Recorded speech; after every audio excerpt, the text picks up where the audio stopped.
Kamu pernah berpikir gak, kalau ada seseorang yang bekerja sebagai seorang tukang sapu, gajinya cuman gak besar, menengah ke bawah, kehidupannya juga biasa saja, bahkan dia memakai pakaian yang rusak dijahit lagi oleh dirinya sendiri. Tapi ketika dia meninggal, dia mewariskan harta yang sangat besar, sebesar 8 juta dolar atau sekitar 125 miliar. Oke, selamat pagi. Itu tadi adalah cerita dari seorang yang bernama Ronald Read, seorang filantropis atau orang yang menyumbangkan hartanya untuk sebuah institusi rumah sakit dan perpustakaan.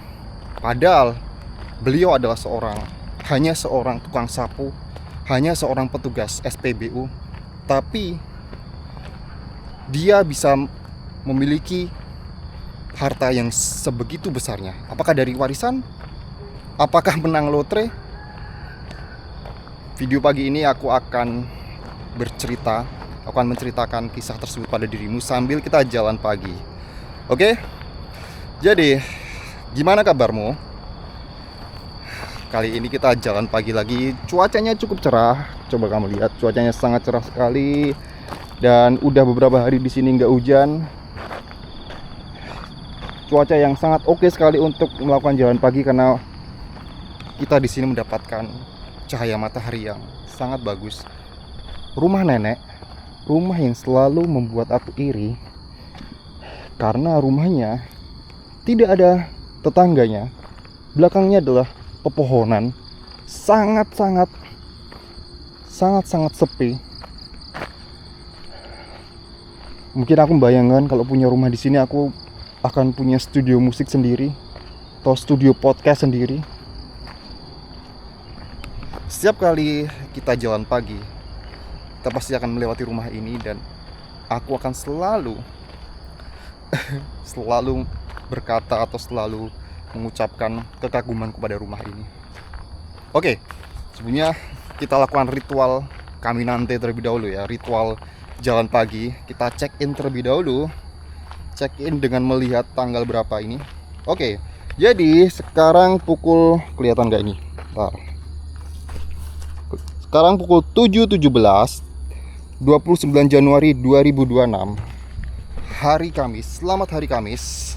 Ayo kita jalan pagi lagi sambil cerita ngalor ngidul, cerita tentang Ronald Read. Kali ini, meskipun semalam aku tidurnya sekitar jam 12:30 ya, karena ada beberapa pekerjaan dan tentu saja ini kurang tidur ya.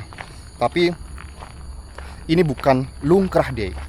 Bukan lungkrah day seperti hari-hari sebelumnya. Lungkrah day itu adalah ketika aku ngerasa sangat malas untuk jalan pagi. Tapi hari ini aku sangat bersemangat untuk olahraga pagi, untuk beraktivitas pagi. Oke? Nah, udah siang banget kan, udah mataharinya udah tinggi banget kan ini. Jos banget. Sekarang kita akan berbicara tentang Ronald Read tadi.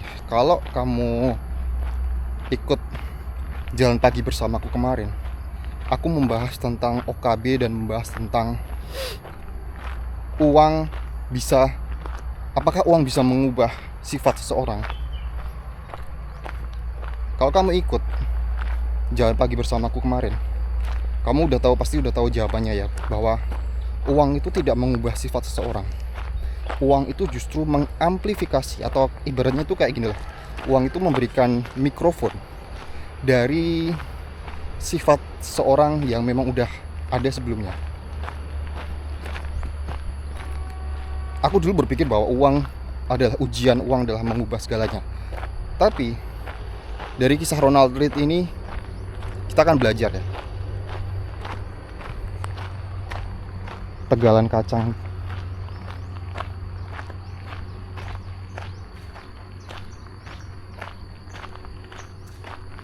Masnya udah pagi-pagi. Mas. Jadi Aku akan mulai bercerita tentang Ronald Reed. Ronald Reed, tulisannya Ronald Reed. Ronald Reed ini itu meninggal tahun 2013. Semua orang tidak menyangka kalau si Ronald Reed ini itu mewariskan 8 juta dolar. Bukan mewariskan 8 juta dolar sih, mewariskan 6 juta dolar pada institusi rumah sakit dan perpustakaan.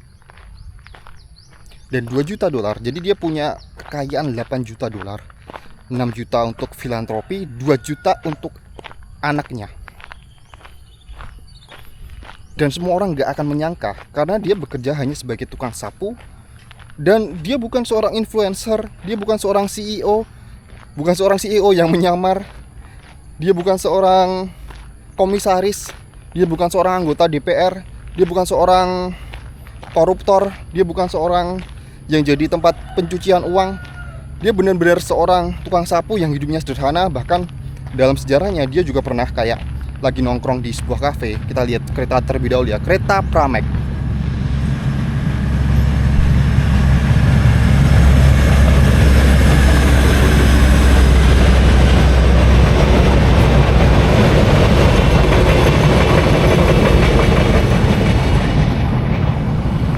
Kereta Pramek dengan 4 gerbong, tidak begitu panjang. Ya dia literally bener-bener seorang yang sederhana. Tetangganya nggak ada yang tahu, sama sekali nggak ada yang tahu. Dia kayak berhasil menyembunyikan kekayaannya karena ya memang dia seperti itu. Makanya ketika dia meninggal dan ternyata dia mewariskan 8 juta dolar untuk mewariskan 8 juta dolar dan 6 juta itu untuk kegiatan filantropis, semua orang kaget. Bahkan anaknya sendiri juga kaget kalau orang tuanya punya harta sebesar itu. Checkpoint pertama kita akan melihat sungai terlebih dahulu. Mbah,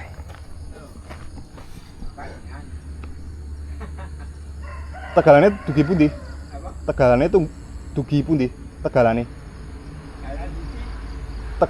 dugi pundi? Oh, kacang yuan ya? Berarti sok lebaran wis panen? Kudune wis ya? Berarti tandur kacang meneh? Iya, tuang sasi ya biasanya ya?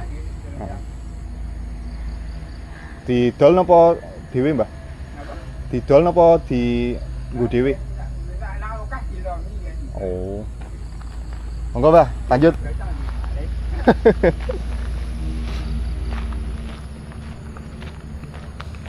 Checkpoint pertama kita.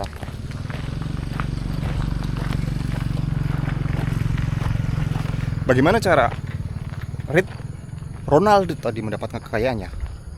Melalui investasi saham. Tapi bagaimana seorang Ronald Reed yang dia hanya seorang tukang sapu, pendidikannya cuma SMA, nggak pernah kuliah, bagaimana dia bisa tahu investasi saham? Dan bagaimana dia bisa mengumpulkan uang sebanyak itu, sedangkan gajinya hanya 50 dolar per minggu? Kalau di kurs Amerika ya paling sekitar 700.000 per minggu lah. Dan bagaimana dia bisa mengumpulkan uang sampai miliaran? Albert Einstein pernah mengatakan bahwa keajaiban dunia ke-8 adalah bunga majemuk, dan itu yang diterapkan oleh Ronald Reed.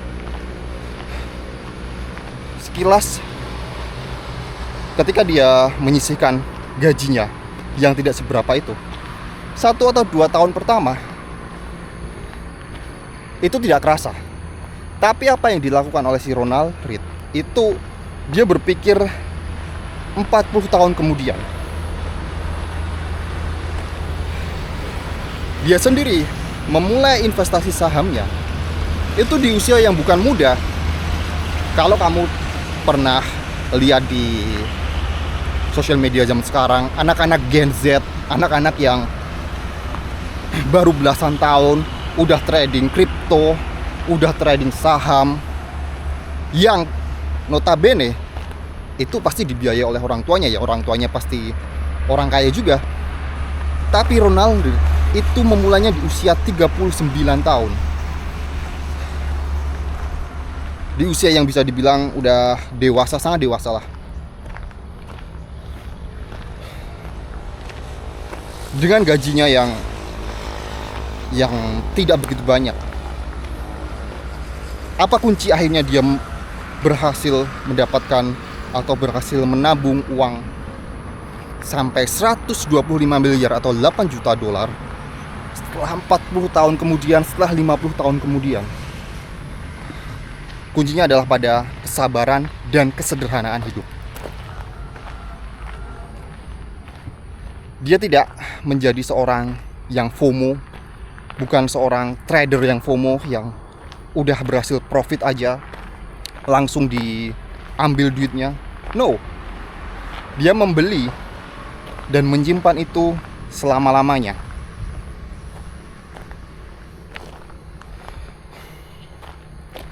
Saham apa aja yang dia beli? Itu adalah saham-saham yang memang blue chip, saham-saham yang memang dia tahu produknya, dia memakai produknya, dan dia kenal dengan perusahaannya. Seperti contohnya Procter & Gamble, P&G, Johnson & Johnson, JP Morgan, General Electric. Saham-saham blue chip yang memang sudah terbukti mapan, terbukti udah puluhan tahun, ratusan tahun memang udah ada. Dia masuk ke situ. Bukan saham-saham gorengan, bukan saham-saham yang memang hanya diperuntukkan untuk trader, karena dia berpikir jangka panjang. Dia sabar. Itu kunci yang pertama adalah dengan kesabaran. Yang kedua adalah kesederhanaan hidup. Meskipun dia mulai investasi, katakanlah 5 tahun, 10 tahun, udah pasti dia mendapatkan dividen, apalagi dia menaruh di saham-saham blue chip seperti itu. Tapi si Ronald Read itu tidak mengubah lifestyle-nya sama sekali. Dia tetap orang yang sederhana. Dia tetap kemana-mana pakai Toyota lamanya. Kalau mobilnya rusak dia perbaiki sendiri. Kalau ada bajunya yang sobek dia jahit sendiri. Dan dia memiliki hobi yang bisa dibilang hobi yang sangat sederhana, hobi yang tidak memerlukan biaya yang besar. Dia suka membelah kayu.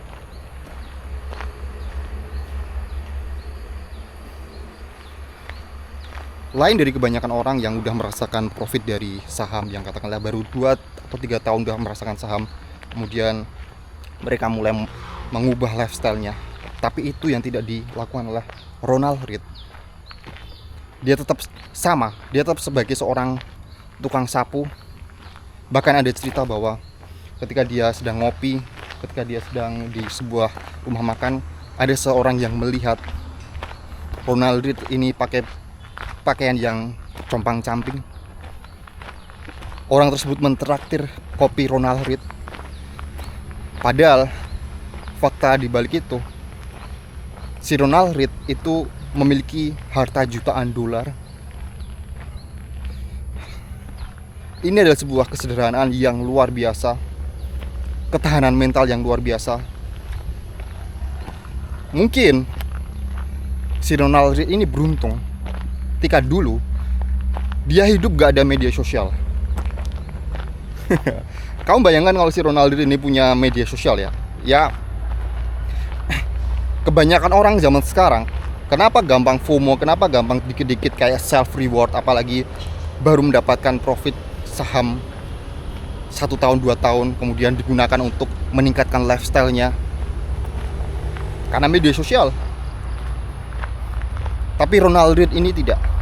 dia tetap sama. Bahkan dia kayak dia mengunci sebuah lifestyle yang sama selama 50 tahun. Dia berangkat pakai mobil Toyota, padahal dia tahu kalau rekeningnya atau dia portofolionya itu sebenarnya bisa meningkatkan lifestyle-nya. Tapi dia ngerasa kayak uang itu bukanlah sebuah uang itu bukanlah sebuah identitas. Uang itu bukanlah sebuah identitas bagi dirinya. Ketika kebanyakan orang selalu mengidentifikasinya dari uang yang mereka miliki. Tapi Ronald Read ini tidak. Dia memiliki sebuah prinsip bahwa uang adalah alat untuk menjamin keamanan. Menjamin keamanan di masa depan. Menjamin keamanannya di hari tua. Lifestyle-nya tidak berubah sama sekali. Ini yang harus dipelajari dari diri kita yang hidup di media sosial zaman sekarang, di mana godaannya lebih besar, di mana kita sering tergoda oleh omongan tetangga, kita sering terpantik oleh omongan tetangga yang merendahkan diri kita.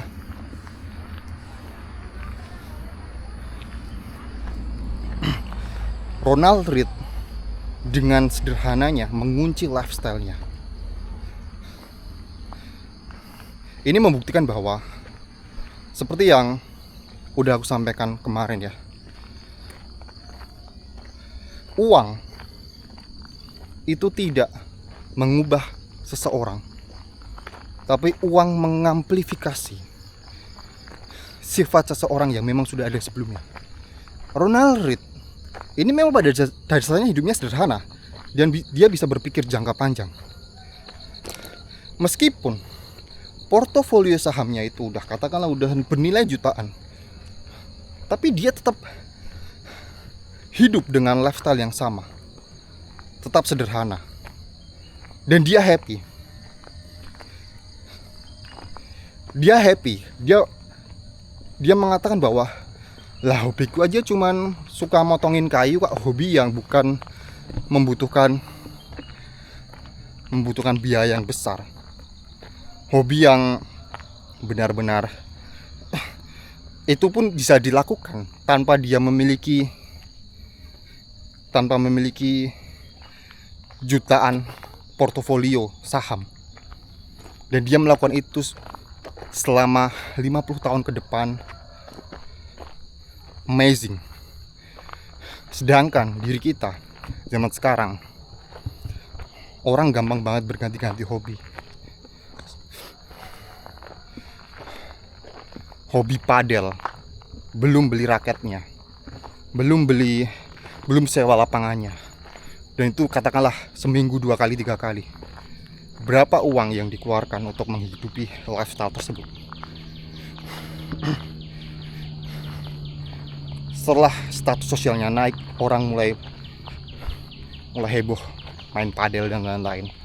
Ya, aku nggak menyalahkan hobi tersebut ya, karena itu sebuah olahraga, itu juga bagus. Tapi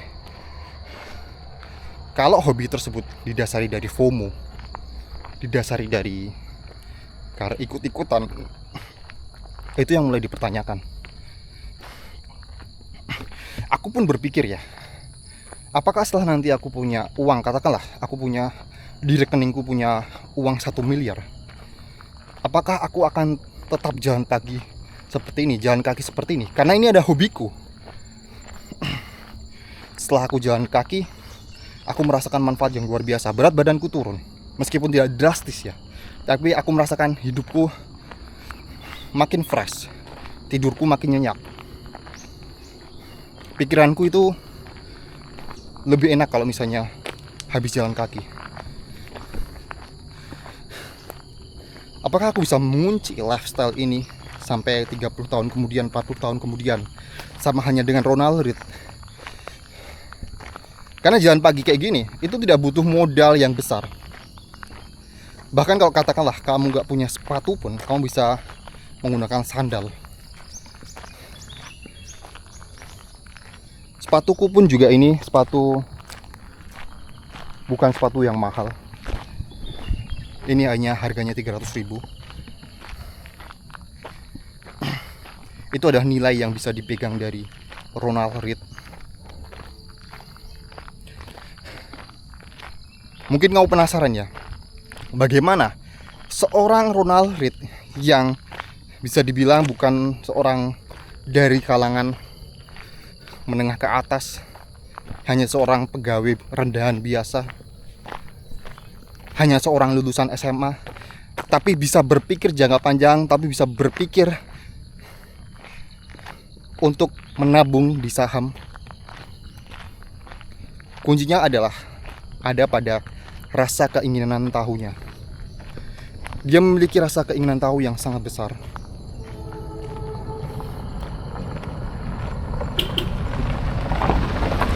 Dia memiliki rasa keinginan yang tahu yang sangat besar. Dia membaca koran setiap hari. Dia datang ke perpustakaan, belajar investasi, belajar finansial.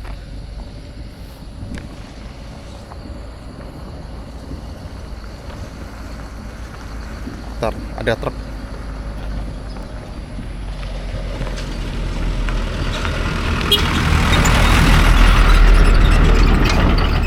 Checkpoint kedua, tapi kita akan lanjut lurus lagi ya. Dia memiliki rasa keinginan tahu bagaimana cara untuk memiliki aset yang memberikan keamanan bagi dirinya. Dia belajar, dia membaca di perpustakaan dekat rumahnya di Vermont, Amerika Serikat. Dia melahap semua buku tentang investasi. Jadi ini menjadi semacam tamparan bagi diri kita ya. Mau kita itu hanya lulusan SMA, bukan dari kalangan yang memiliki akses networking, memiliki jejaring, tapi kita bisa meniru dari Ronald Reed. Kuncinya adalah membaca buku. Buku adalah jendela dunia. Dan tidak ada alasan kalau kamu nggak bisa beli buku, kamu bisa datang ke perpustakaan. Dan perpustakaan inilah yang diberikan sumbangan oleh Ronald Reed sebesar, pokoknya dari 6 juta dolar itu dia membagi proporsinya menjadi ke dua tempat. Pertama, perpustakaannya ini, karena dia merasa berhutang budi, telah memberikan ilmu yang sangat besar hingga dia mempunyai uang jutaan itu. Dia memberikan proporsi sekitar 1, berapa juta dolar gitu ya. Yang sisanya itu, yang sekitar 4, berapa itu disumbangkan ke rumah sakit. Kenapa disumbangkan ke rumah sakit? Karena ketika Ronald Reed ini bekerja sebagai karyawan, bekerja sebagai tukang sapu di SPBU itu, dia selalu jajan di kantin rumah sakit, di mana harganya yang murah, kemudian gizinya juga bagus. Dan dia merasa sangat berhutang budi karena udah memberikan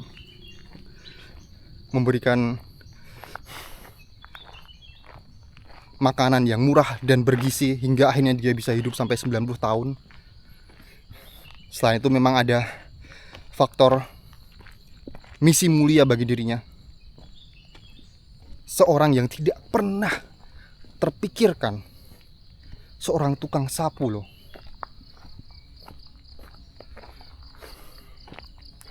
Mungkin kamu setelah mendengar cerita ini jadi berpikir bahwa mungkin orang-orang yang sering kita sepelekan, ini jadi aku juga refleksi terhadap diriku sendiri ya. Orang-orang yang selama ini kita sepelekan, kayak mungkin petani atau tukang ojek atau apa, barangkali mereka adalah Ronald Reed yang kedua. Mereka punya aset yang besar, yang suatu saat nanti ketika dia meninggal itu disumbangkan ke sebuah kegiatan amal, ke sebuah organisasi, ke sebuah institusi,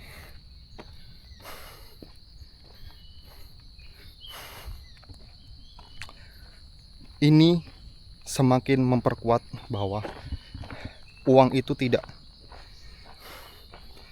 mengubah sifat seseorang, sifat Ronald Read yang memang sederhana. Mungkin kamu punya sebuah kekhawatiran kalau kamu besok menjadi orang kaya, kamu punya banyak uang, kamu akan berubah.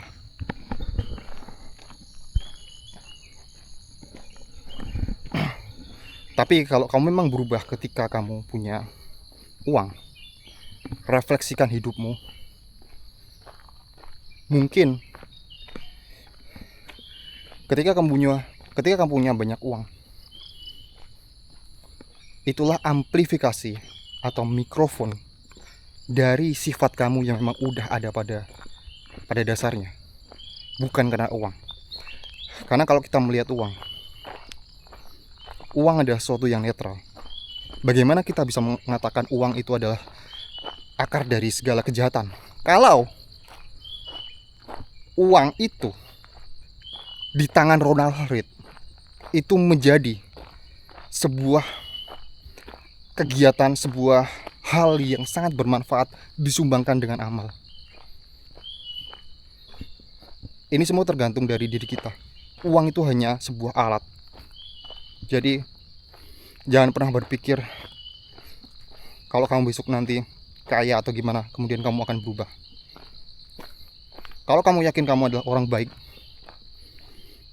pasti uang itu akan mengamplifikasi kebaikan kamu. Uang itu akan membantumu untuk menyebarkan kebaikanmu semakin masif. Seperti si Ronald Read ini, dia bisa mewariskan uang sebegitu banyaknya dari kesabarannya, dari kesederhanaannya. Oke, besok kita akan bahas tentang tokoh sebaliknya. Ia bernama Eike Batista, seorang yang kaya raya, tapi itu mengamplifikasi kejahatannya. Kita kembali lagi ketemu besok ya.